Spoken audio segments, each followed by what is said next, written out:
City Skylines, Overcooked, all you can eat and golf with your friends, coming to Stadia. Stadia about to announce its plans for 2022 and beyond at a developer conference. And is Those That Remain coming to Stadia soon? Mad Streets gets a release date. And is Stadia working on motion control? And Dead by Daylight gets a free play weekend for all players.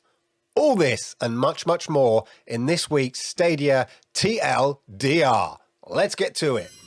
Wow, we have a packed show today. In a surprise blog post today, Stadia announced another raft of exciting games coming to Stadia. A PC favourite is coming to Stadia in the form of Paradox Interactive's City Skylines, where you get the tools to build your own sprawling metropolis.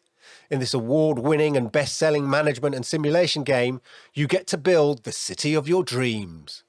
But the games don't stop there. Oh no. From Team 17, we have Overcooked, All You Can Eat. Overcooked, of course, is that classic manic fun party game where you need to work together, or alone, to serve as many dishes as they can before the timer runs out. And for the first time ever, Overcooked goes online. Online multiplayer has been fully integrated into Overcooked. So revisit your favourite kitchens from the first game in up to 4K, if you've got Stadia Pro, and play online. Golf with your friends from Backlight Interactive is a world of crazy fun courses with fast-paced, exciting, simultaneous mini-golf for up to 12 players, featuring themed courses, power-ups, and a 3-game mode, as well as a level editor. These games are all scheduled to arrive in April, and they're a great addition to the Stadia library and another example of Stadia broadening the range of game genres on the platform, just as they said they would, and there's still more to come. Many of us have known for some time that Stadia will be featuring in the upcoming Google for Games Developer Summit next week. This is very much focused on developers and publishers rather than consumers, but recently Stadia have been very keen on letting us know that this is happening, and that Stadia will be featured, as once again it was featured in the Stadia community blog post this week. Again, this is a developer-publisher facing summit, not aimed at consumers, so do not be expecting game announcements. But last year's summit saw Stadia announce improved revenue models and a new Stadia Pro revenue model to encourage developers to bring their games to Stadia. Anecdotally, we've seen publishers and developers really benefiting from this. In addition, they talked about new developer tools, etc., to make it easier for publishers and developers to bring their games to Stadia. So in terms of expectation, more of the same. We already know that some of the sessions are totally focused on making it super easy to port games to Stadia. But the key for me will be the keynote speech from Karin Yap, the Strategic Partnerships head honcho for Stadia. We can expect a summary of how the announcements for last year went, plus the plans, when it comes to developers and publishers, for Stadia in 2022 and beyond. Stay tuned to this channel, subscribe, etc. to make sure you get all the updates and outcomes from the Google for Games Developer Summit next week.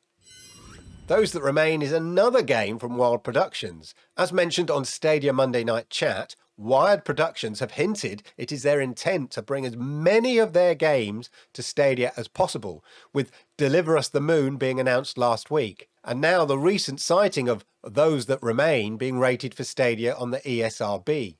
It looks like they're making good on that intention of bringing games to Stadia. In terms of Those Who Remain, it describes there as how the lights go out, the embers of darkness are stoked in the sleepy town of Dormont, confront uncomfortable horrors, keep your sanity in check, and survive the night in this story-driven, first-person psychological thriller. Look out for more game announcements from Wired Productions soon. You heard it here, folks. Mad Streets is a knockabout ragdoll physics beat-em-up that looks a lot of fun. The emphasis is on fist-fighting, bringing something new to the genre with interactivity not seen in a fighting game, with its bonkers physics. It looks a great laugh, especially in party mode. We've been aware of this game coming to Stadia for a while. Well, now it gets a release date, and it's very soon, March the 15th, so put them fists up! The Stadia app had another update this week. So we had the tech boffins in the community look under the bonnet, well, Jack to slip, to see if there's any clue to new forthcoming features coming to Stadia. What was discovered is a suggestion that they may be working on motion control features, with an indication about motion sensors with touch gamepad and things like that. Possibly also related to these motion controls are the following strings. What Jack found is various strings of code that indicate that you'll soon be able to use your phone accelerometer to control games by moving your phone around. This obviously makes a lot of sense, say, for a racing game, and we can imagine a few other great use cases. In addition, it looks like the controller layout on the mobile phone, so when you use your mobile as a controller, is also getting a sort of a refresh and an update. He also discovered new strings around spectating and spectators that might build on the broadcaster/spectator capability that we'd previously found in older APKs. Does this latter string mean spectators could potentially text chat with players? Who knows? What it all means is open to interpretation, of course, and to be honest, a little bit over my head. But as ever, what it does show is Stadia constantly evolving and tweaking and working on new features for the future. Dead by Daylight is getting a free play weekend, and this is for everyone, not just Stadia Pro. This is a great multiplayer horror-ish game that feels like you're smack dab in the middle of a nightmare/horror film.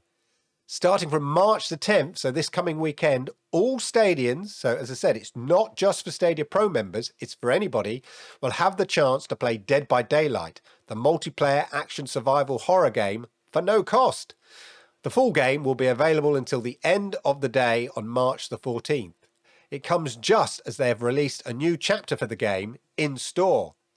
From the depths a dark presence stirs. Will you have the guts to look into the eye? The curse of Dead by Daylight is alive and well with a new chapter, Sadako Rising, inspired by Koji Suzuki's novel Ringu, and its subsequent film and adaptation, creepy film The Ring. The game features a brand new killer and a new survivor, Rochi Asakawa, a bone-chilling experience from start to finish. Your hands will shake like a rumble pack playing this game. That's according to Stadia, of course. And finally, there's another Stadia game sale with some great titles from EA this time, which includes Codemasters, of course, with games like Dirt 5 with crossplay, so well worth a look. And I can't say enough about FIFA 22 with its next-gen features. Just don't let your son loose in the FIFA points store with your credit card. Well, there you go. That's the Stadia News TLDR for this week, and what a packed one. Again, I hope you like this content, and if you did, then please hit the likes because I like it, YouTube likes it, and it helps people like you find content like this. And if you are new here, of course, please hit that subscribe button, toggle that notification bell, and then you're gonna know when I go live with content like this. And of course, don't forget, it's the Stadia Monday Night Chat, 10 PM UK time, every Monday night for more in-depth news, views, and analysis of all things Stadia. Until then, have a great gaming week, and I'll see you around very, very soon. Thank you.